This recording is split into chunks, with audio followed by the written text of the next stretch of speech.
दोस्तों, नमस्कार। अभिषेक के चैनल में आपका स्वागत है। दोस्तों, तुम्हें पता है कि 30 नंबर के पैसेज पूछे जाते हैं सीटेट के एग्ज़ाम में।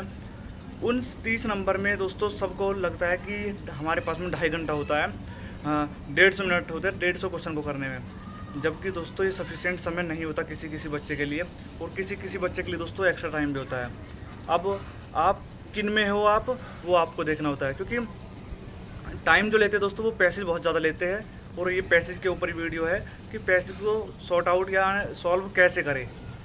अब पैसेज को सॉल्व करने के लिए सबसे पहले क्या करना है, क्या आपको नहीं करना है, आप किन बच्चों में है, सबसे पहले आपको ये देखना है कि आप जो मॉक टेस्ट लगा रहे हो फिलहाल करंट में, आप टाइम से पहले पेपर को हल कर रहे हो या टाइम अभी भी क्वेश्चन छूटे हुए हैं। आपको पहले तो ये देखना है।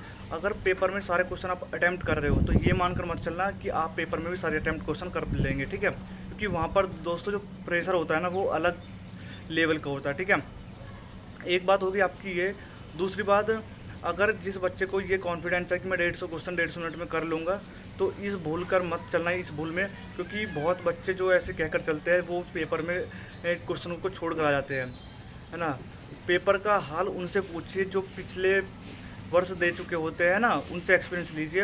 अपने जो आप नए फ्रेशर है तो बिल्कुल भी ये गलती मत करना, है ना। क्योंकि प्रेशर अलग लेवल का होता है, चाहे वो सीटेट का एग्ज़ाम बेशक है, आपका एक एलिजिबिलिटी टेस्ट बेशक है। अब करना क्या आपको, जैसे कि 15 नंबर की पैसेज आपके हिंदी में पूछे जाते हैं और 15 नंबर का पैसेज आपको हिंदी में मिलता है। अब हिंदी और इंग्लिश वाला पैसेज दोस्तों आसान होते हैं, कभी कभी रेयर केस में आपको एक पेपर में हार्ड मिल जाता है पैसेज, वरना आसान इजी सा मिलता है पैसेज आपको हिंदी में भी और इंग्लिश में भी। अब आपको करना क्या है, सबसे पहले दोस्तों अगर आप हिंदी है, हिंदी पहले आ गई तो हिंदी ही आती है दोस्तों, क्योंकि इंग्लिश और संस्कृत ये आपके ऑप्शनल सब्जेक्ट होते हैं। अब हिंदी का जब पैसेज की शुरुआत हुई तो सबसे पहले आपको दोस्तों पूरा पैसेज नहीं पढ़ना है, अपना टाइम वेस्ट वहाँ से नहीं करना है। अगर आप वहाँ टाइम वेस्ट कर लेते हैं तो ये मानकर चलिए कि आपके क्वेश्चन छूटना लाजमी है पेपर में। अब करना कि आपको सबसे पहले जो पैसेज के बाद एक क्वेश्चन दिया हो उसको पढ़िए, उसके 4 ऑप्शन को पढ़िए, ठीक है। उसके बाद फिर पैसेज की शुरुआत करिए, क्योंकि पहला क्वेश्चन दोस्तों आपको पहले 3-4 लाइन में ही मिल जाएगा, चाहे वो हिंदी हो या इंग्लिश हो, ठीक है। ये बात आपको दिमाग में रखनी है। फिर जैसे आप दूसरा क्वेश्चन हल करेंगे उसके बाद 2-3 लाइन के बाद फिर उसको सर्च करिए। अगर वो नहीं मिलता फिर ऊपर देखिए, फिर नीचे, यानी नज़र घुमानी है बहुत तेज स्पीड से। पूरा पैसेज फिर नहीं पढ़ना है इस तरीके से।